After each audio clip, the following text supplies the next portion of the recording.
आज समाजवादी पार्टी का चक्का जाम आंदोलन था और यहाँ बैठे हुए तमाम ही जियाले वर्करों को मुबारकबाद देता हूँ कि उन्होंने जो चक्का जाम आंदोलन आज किया और जो हम चाहते थे वो हमने लिखकर उनसे लिया। वो जो चाहते थे वो हमने नहीं लिया और जो मुद्दे दिए गए थे और जो कागज उन्होंने देकर गए हैं आप लोगों के पास, तो ये समझ लो कि ये कागज जो लिख कर दिए हैं जवाब, ये जरूर ठेकेदार की मौत बनेगी। जो हम चाहते थे वैसा लिख के तो इन्होंने दे दिया, मगर वो भी जानते हैं कि हम सड़क पे भी लड़ना जानते हैं और हम अदालत में भी लड़ना जानते हैं, हम कानून से भी लड़ना जानते हैं। और ये सड़क पर बैठकर तुमने जो कागज हासिल किया आज कारपोरेशन वालों से, तो यकीन मानो मेरा भी कोई कानूनी वार खाली नहीं जाता, ये पूरा गांव जानता है। 8 दिन में ये लिखकर देने के बाद भी अगर कमिश्नर ने ठेकेदार के खिलाफ एफआईआर दाखिल नहीं की, तो अभी तक हम बोल रहे थे कि कमिश्नर एफआईआर दाखिल करे ठेकेदार और मुंसलिक इंजीनियर्स पे।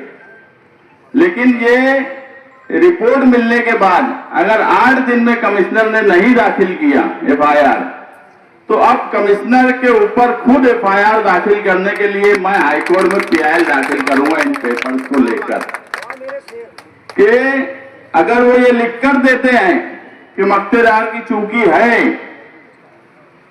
ये लिख कर दिए हैं, तो फिर अगर मक्तेदार की चूकी है तो उस चूकी पर उसको सजा देने का काम अथॉरिटी कारपोरेशन का है। कारपोरेशन के अंडर में वो काम काज कर रहा है। कारपोरेशन ने ठेका निकाली है 540 करोड़ का।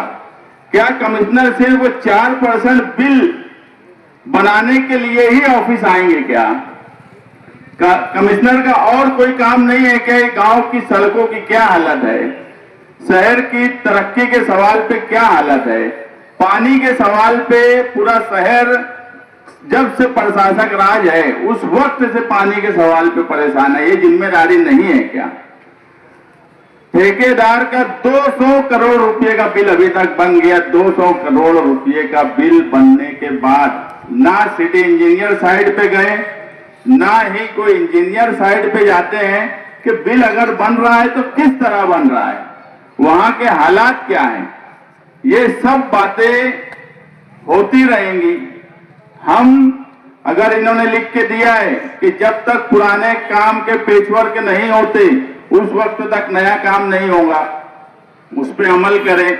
अगर वो अमल नहीं करेंगे तो मैं समाजवादी पार्टी और मालेगांव शहरियान से कहूंगा कि जहां पर भी ठेकेदार काम कर रहा है, कारपोरेशन ने लिख के दिया है कि वो आगे काम नहीं करेगा, आप बेफिक्र हो, उस काम को रोकिए। आपके खिलाफ कोई कार्रवाई नहीं हो सकती क्योंकि कारपोरेशन ने खुद लिख के दिया है कि ठेकेदार का काम रोका जाए। जहां भी मशीनरी हो, जहां भी खोदने का काम कर रहा हो, जाओ वहां खड़े हो जाओ, उसका काम रोको, उसको वहां से भगा दो। दूसरा कि उसका बिल जब तक पुराने काम नहीं होते उसका कोई बिल नहीं दिया जाएगा, ये भी लिख के दिया गया है।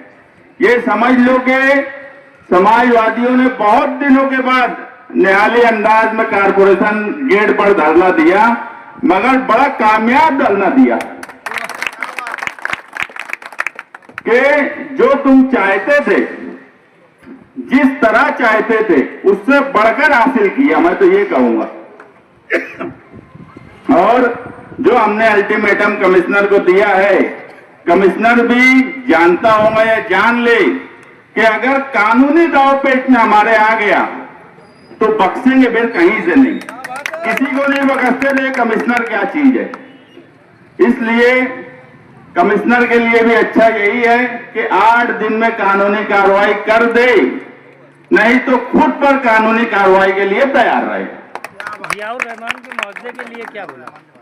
जियाउर रहमान के मुआवजे के लिए उन्होंने लिख के दिया है कि ठेकेदार को हमने एक लेटर दिया है कि जो हादसा हुआ है उसका हर्जाना जो अटी शर्ती उनकी 47-48 है, उस हिसाब से उसका हर्जाना ठेकेदार ने देना। पीआईएल आप खुद फाइल करेंगे? मैं खुद पीआईएल फाइल करूंगा, क्योंकि ये सिर्फ एक जियाउर रहमान के सवाल पे नहीं, पीछे कई हादसे हुए हैं, उनका भी पेपर्स निकालूंगा। जो शहर भर में हालात बने हुए हैं रास्तों के, वो सब ले जाकर, और जो जो इन्होंने शरायत, मुझे भी मालूम है ये लिख कर कुछ देते हैं, करते कुछ हैं। मैं जो बोला कि 8 दिन में कमिश्नर ने खुद कार्रवाई करना या खुद पर कार्रवाई होने के लिए तैयार रहना, पीआईएल में खुद दाखिल करूंगा। ठेकेदार पे क्या अगर कारपोरेशन 302 का गुना दाखिल नहीं करती है तो समाजवादी पार्टी मतलब दाखिल करवाएंगी क्या अपनी तरफ से? मैं वही बात बोला कि हमने सड़क पर बैठकर हमको जो हासिल करना था हमने कागज पर हासिल कर लिया। हम हमेशा से लड़ाई सड़क पर भी लड़ते हैं और कानूनी भी लड़ते हैं। सड़क पर लड़ाई हमारी हो गई, हमें जो चाहिए था हमने ले लिया। अब गुना दाखिल करने के लिए 8 दिन का टाइम और दे रहे हैं, नहीं तो फिर गुना दाखिल करने के लिए ही पीआईएल दाखिल करूंगा। और उस वक्त कमिश्नर के ऊपर भी कि अगर कारपोरेशन ये मान रही है कि मक्तेदार चूकी उससे हुई है, तो उस चूकी पर कमिश्नर ने कोई कार्रवाई क्यों नहीं की, ये बोलकर दाखिल करूंगा। 200 करोड़ रुपए का बिल आप बता रहे निकाल लिया गया है, क्या आपको लगता है कि अंडरग्राउंड उन्होंने 200 करोड़ रुपए का कामकाज शहर में कर दिया है? अगर नहीं किया है तो ये आवाम के पैसों की लूट है, क्या इसको लेकर भी कोई पीआईएल फाइल करेंगे क्या? नहीं, अभी देखो 200 करोड़ रुपए का तकरीबन बिल बनाया गया ऐसा लिखा है। अब उसमें निकला कितना है फिलहाल मुझे उसका इल्म नहीं है। बिल बना हुआ है, बिल बनना एक बात है और बिल निकलना दूसरी बात है। बात यह है कि अगर बिल बना है इसका मतलब है कि 200 करोड़ का काम हो गया। बिल आज नहीं तो कल निकलना ही है। जब पीआईएल दाखिल करने की बात होगी तो सारे ग्राउंड से लिए जाएंगे उसमें कि कितना काम किया गया है, क्या उसकी पोजीशन है, किस तरह से किया गया है। मगर अभी 8 दिन का टाइम हम वापस कमिश्नर को दिए हैं कि अगर वो मानते हैं कि मक्तेदार ने चूकी की है तो अथॉरिटी बोल के कारपोरेशन और कमिश्नर उसके ऊपर कार्रवाई करे।